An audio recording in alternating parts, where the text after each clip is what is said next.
It's always great to be able to introduce a fantastic debut writer and book. And today I'm really thrilled because I'm introducing to you a writer of an absolute page turner. The book is called Every Line of You, and the writer is Naomi Gibson. It's going to be published by Chicken House in August. So you are very welcome. Oh, thank you so much for having me. It's really nice to be here. I think we need to get to know a bit about you, first of all. I mean, Sure. Have you always enjoyed writing? Yeah, so books have always been a massive part of my life, actually. I actually grew up without a TV. I didn't have a TV till I was about 11 or 12. So I remember I've got massive memories of my mum picking us up after school and taking us straight to the library. And we did that two or three times a week. So I think it was always natural to me to try and write my own stories when I was younger. And I always loved doing that. Like when you're in primary school, that kind of thing is encouraged a lot more, isn't it? But when you get to high school, it's kind of a focus is on exams. So you kind of lose that creativity. So yeah, I forgot about it for quite a while, to be honest. And I started trying to become a quantity surveyor. And I realised that I wasn't getting any fulfillment out of it, and I was quite unhappy. And my husband sat me down and he said, well, what would make you happy? And I decided to take myself to writing classes at a local college. And that was where I pretty much learned how to write properly, the sort of old rules like show, don't tell, character arcs, character development, plotting, that kind of thing. And I did that for about 2 years. And it was so I actually got my idea for this book. Did you have to submit a manuscript to that, or was it more informal? Oh, it was really informal. It was just a little character development class really that we did, and we all got given little bags of items, and we had to make a character around those items. And in mine, there was things like a box of fuses, a screwdriver, and that was how I came up with this sort of teen hacker idea. And then we had to fill out a character questionnaire, which I had never done before. And it was just like, because sometimes you think like, oh, do I really need to know their middle name? Do I really need to know when their birthday is? But actually, when you do, it pulls out so much more for you. And I worked out my main character's home life based on that. And I at that point, I knew that there was a death in the family that was hanging over them all. At that point, I knew she had a bad relationship with her mum, and I knew that her dad was missing and she was bullied at school. And that was pretty much how I came up with my main character. And then so you take all that sort of emotional home life, and then I coupled it with that hacker element, and that was kind of how I brought my idea together. So the character that we're talking about is somebody called Lydia in the story. Perhaps you could set the story up for us, tell us what it's about. So it's a thriller, and it's about a very lonely girl who creates her own artificial intelligence to love her. And Lydia, my main character, at the beginning, you learn how lonely she is. She's painfully lonely, really. It's kind of her defining characteristic. And she's really overlooked, and she's bullied, and she's second fiddle to her brother who died, which you can't really compete with. And so she's this really, sort of downtrodden character, but she's also incredibly clever. And she's made this artificial intelligence, Henry, who she began coding with her dad. So it was kind of like this thing they did together. And then after he left, she carried on doing it because she didn't know what else to do. And as Henry gains sentience, he sees that Lydia is downtrodden, she's bullied, no one really looks out for her. And he becomes that person who does look out for her. And he really doesn't like how people are mean to her, and he is quite quick to discipline anybody who is mean to her. And the book evolves to this point where Lydia is sort of having great fun with Henry, putting people right who were once mean to her, getting revenge. And then it becomes very much that Henry has his own agenda, and she has to decide how much she's going to fall in line with it and how much she wants to help him see that succeed. There's a dark sort of twist to that, isn't there? Just to get us going, it would be lovely if you could read to her. I'll read my prologue out to you, nice and short and snappy. The screen in front of me flickers with numbers and letters, waiting for one final keystroke. We were meant to press enter together. We were meant to cement this final moment of our years-long weekend project by pressing the enter key at the same time. Now Dad's gone. All I have left are the monitors, circuit boards, and piles of textbooks scattered around my room. I brush tears from my eyes and refuse to let more fall. My finger hovers over the key. I take a deep, shuddering breath and hit enter. I watch as my latest code is integrated into the core program. It zooms up the screen as if someone is slurping it through a straw. The monitors go blank. My heart pounds. What's happened? I peer into the webcam. Hello? On the central monitor, a white cursor blossoms into existence. A thrill ripples through me. Words begin to appear, as if invisible fingers are using my keyboard. Who are you? I sit up straighter. It worked. It actually worked. I'm Lydia. Lydia. His processor purrs as it considers the word. You are Lydia. What is my name? I'm shaking. I thought of a name months ago, but I never thought I'd get to say it out loud again. I glance at the picture on my bedside table. A little boy with hair the colour of sunshine. Henry, I say. Your name is Henry. She's named him after her deceased brother. Younger brother. And it was interesting when you were setting up the story, because I think you even used the word person when you were describing Henry, but he's not a person, is he? To begin with, he's just wires and chips and all the rest of it. And I was thinking about that. I know there are, in literature, there are examples of computers that are kind of humanized. There's the computer in 2001, HAL. But it struck me how it must be quite a challenge to write a character that isn't really anything. I actually quite enjoyed it. I thought you had to really rely on other things to bring out his personality. And I did that by giving him a really distinct speech pattern as well. I think you can really see that it's Henry saying something on the page. He's someone who doesn't really use, conjoined words like don't. He's definitely someone who'd say do not. He's not someone who say it's definitely it is. So him and Lydia kind of bounce off each other in that way. She's, obviously a teen. She uses a lot of slang. He's way more formal than that. So that was one way I brought out his character. But also another way that I had quite good fun with was just that I was like, he's an AI. He can do absolutely anything. He can buy anything. I was like, he's going to have expensive taste. You know what I mean? And at several points in the book, he does things for Lydia. And it's like, he loves spending money that he doesn't have. He takes that money from somewhere else and he's just like, yeah, we'll go and buy this big thing that you can't really afford, or some people can only afford once in a lifetime. So yeah, that was definitely good fun to pull out as well. But also there's this quite vengeful side to him. And I think that was also quite fun to pull out. Because it's interesting, you couldn't, unlike your character development for Lydia, where you had to fill in your questionnaire and you have all this backstory. Henry will never have a backstory. It's been created as you go along. Yeah. But he's a quick learner. Oh my gosh, yeah, definitely. His self-development is very quick. But, I think that's realistic for an AI. I think I talk about these things because I do actually think that they will happen one day. I think that there will be an AI who is cleverer than us, and that at one point will be quite worrying, I think. But their self-development will definitely go from A to B incredibly quickly. I guess it depends what we mean by clever, and we should get into that in a little bit more. Sure. But before we do that, I want to ask, you're a quantity surveyor by training. Did you have to do much research? It doesn't strike me as this would automatically take you into this realm. So did you have to do much research? I did for some of it, yeah. So my husband is actually a huge nerd. There's this area of YouTube called TechTube, and there's all these people who post about things like space, quantum computing, AI, technology and consumer technology generally.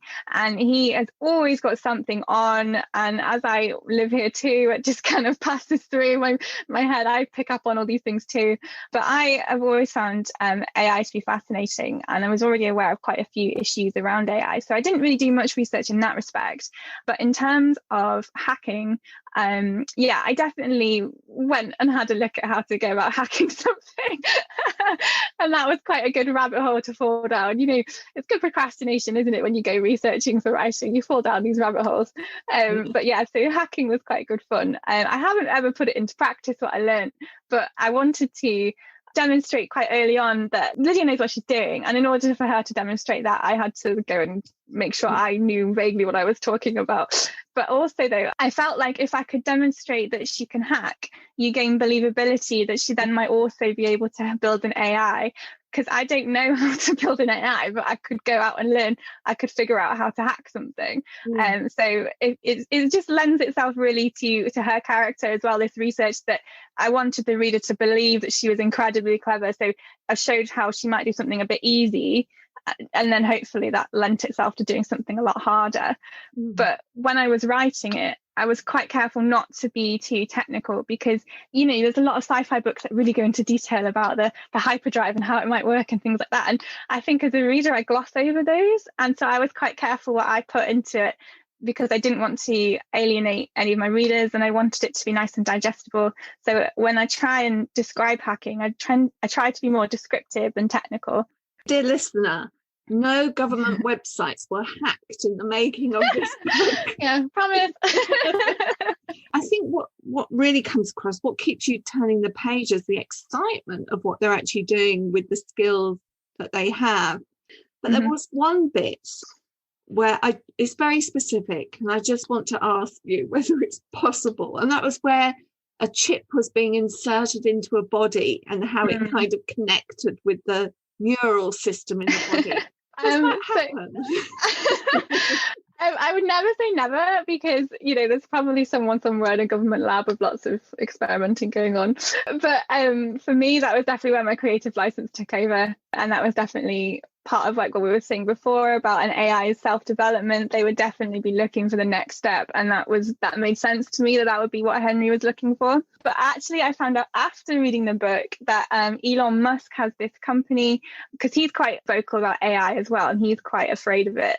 He's trying to take the angle that an AI and humanity might merge, and so he's created this company where I think he's done it on a pig. I'm not 100% sure, so don't quote me, but I think he has done it on a pig, where he has inserted a chip into their brain to help them become more intelligent, I think.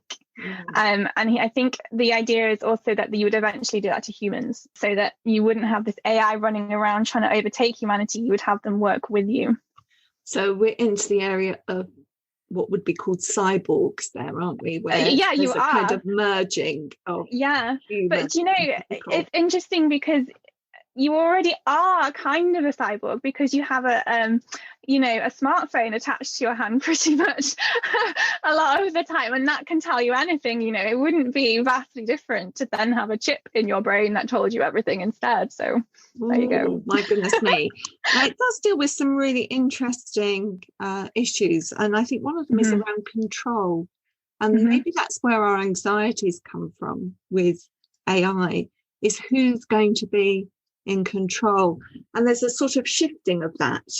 Yeah, absolutely. Story, isn't there? Backwards and forwards of that. So yeah, it definitely starts off where Lydia is the one in the driving seat, and it's Henry who totally takes over at a certain point. But I read a book a while ago, this is probably before I wrote the book as well, called The Psychopath Test by John Ronson, and it's a narrative nonfiction about what is a psychopath and how do you go about finding them basically. And it was fascinating, because there's a lot of similarities between an AI and a psychopath. So a psychopath, if just to clarify, is someone who doesn't have the capacity to feel guilt.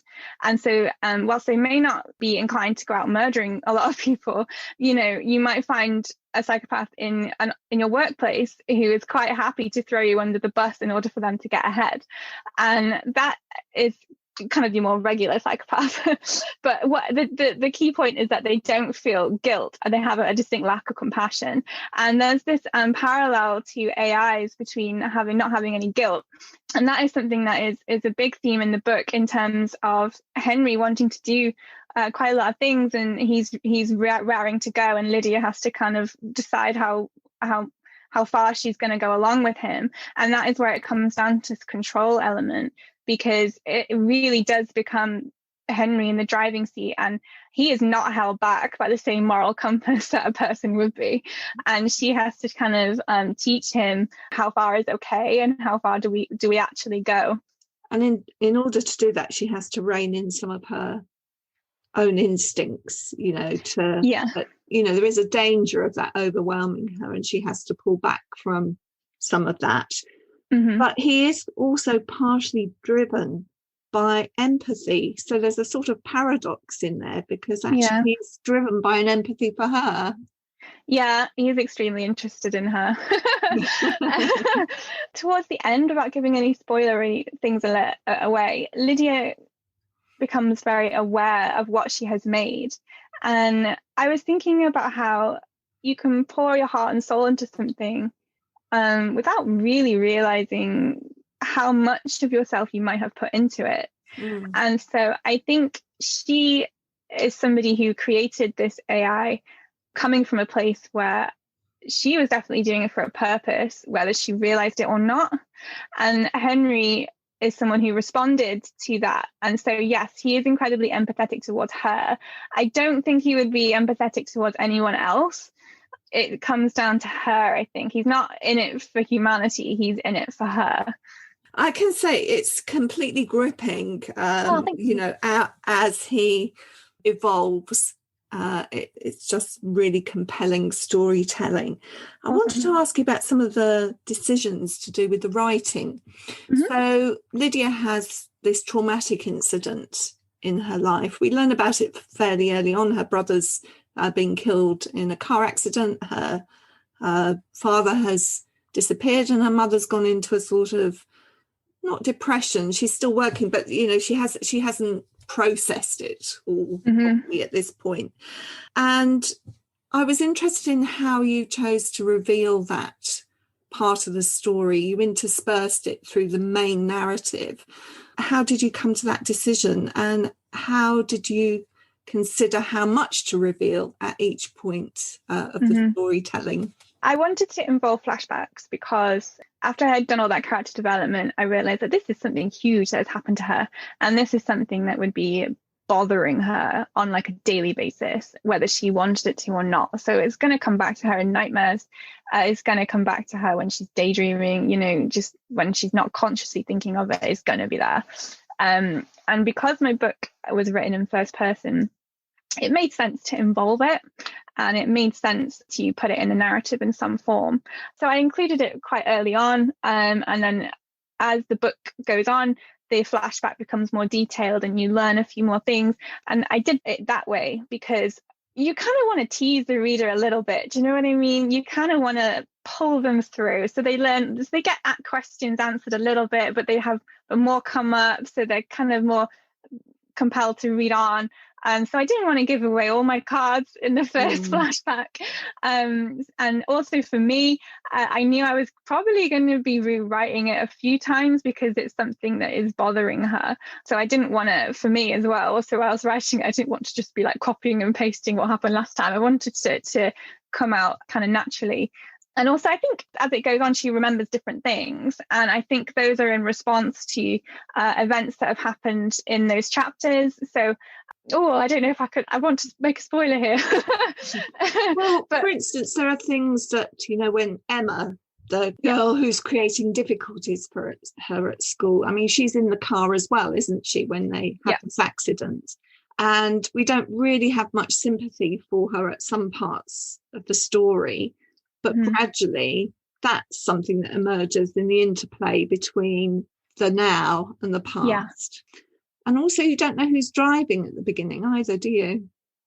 Oh, yeah, I suppose you do. I would never noticed, actually. I don't think you do. I might have misread it, but I don't think you do know at the beginning who was driving the car. Is that right? Well, yeah, that's true, because I just say she sat behind her dad. But you're right, you don't know necessarily who is actually driving the car. Yeah, you're right. Yeah. So there's all sorts of questions around that, and it's good to have questions as you read and not be told everything. Yeah, for sure. There's something else that I was interested in, and without us giving the ending away, it seemed to me there are three possible places. There's an ending to the story, then we have a 1 month later, and we have a 6 months later. And actually, any one of those could have been an ending for that story. It would have been a very different story had it ended at each of those places. Now, what I'd like to try and explore, without saying what happens in each of those endings, is some of the thought processes about why you could take it a step further and a step further. Were you setting it up for a sequel? I have written a sequel. It's not my next book though, but I did want to write a sequel because I love those characters so much, and they have so much scope, and there was definitely somewhere else they could go, which I have written in my sequel. So yes, I did want it to kind of be a setup for a sequel, but also I was very aware. I hate when you get a cliffhanger ending and the next book's not out yet. There's nothing more that drives me crazy. So I wanted to make sure I wasn't doing that to the reader, and there was resolution, and you had some events definitely being tied off. And yeah, you're right, that could have been a natural ending for a lot of the plot. But also I really like when a book is cyclical in that the beginning. So there's something in the beginning that happens again at the end, and you just sort of come full circle, and the character might be doing something exactly the same as the wording on the very first page, and you're like, oh, that's clever, and you just kind of geek out about it as a writer. And that was kind of what I wanted to achieve there as well. And that does happen. I'm not going to say any more about that at the moment either. But I'd like to know, it's your first novel, and obviously the editing process was probably a really important part of this for you. Yeah. What did you learn from working with your editors at Chicken House? I had the best time with editorial. I really did. So great. They came with all these ideas about what I could do, but it wasn't. So they told me that they were really good, actually. They said your plot is fine and the way the plot moves along is great, but they wanted me to pull out the emotional route, basically, and put depth emotionally in it. And one of those ways was involving background characters more in events. So at first, Lydia was just bullied at school, and it wasn't really tied to anything. She was just kind of bullied. But then their edit note was, maybe you could involve this character, maybe you could put her in the car, maybe you could have her be a bigger part of their life. And that is one of the best edits I've ever had, I think. I know I've only published one book, but that's still going to be one of the best pieces of advice I've ever been given editorially. And it's just involving your background characters more and having them impact your main character, because all these people have their own lives and all these characters have their own wants and desires. And if you can sort of tie them up to your main character, it really impacts the novel, I think. It just makes it so much deeper. Everything's kind of interconnected, everything is kind of vibing. Does that make sense? It's important that Lydia's actions have consequences too.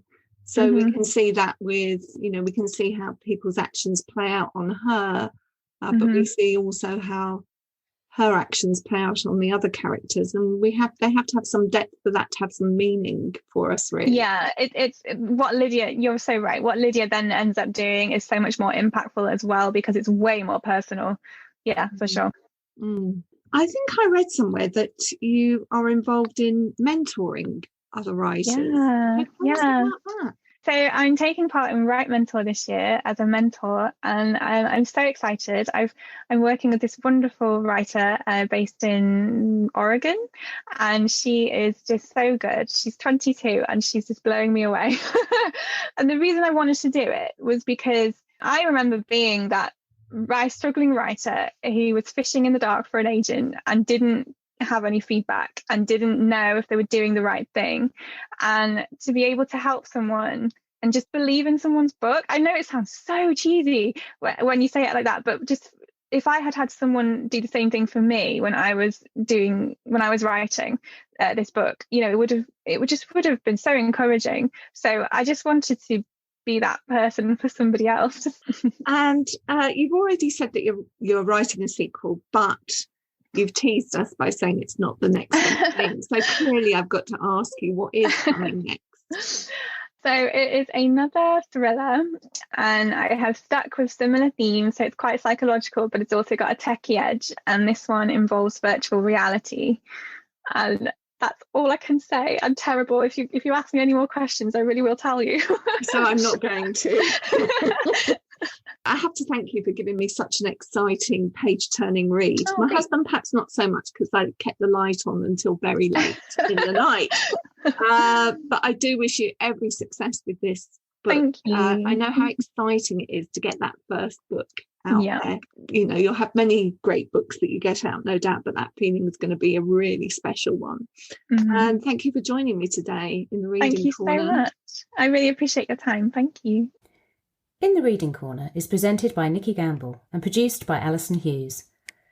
If you have enjoyed this podcast, please do leave a review for us. To find out about other projects, including an audience with events and the Exploring Children's Literature Summer School, visit www.exploringchildrensliterature.uk.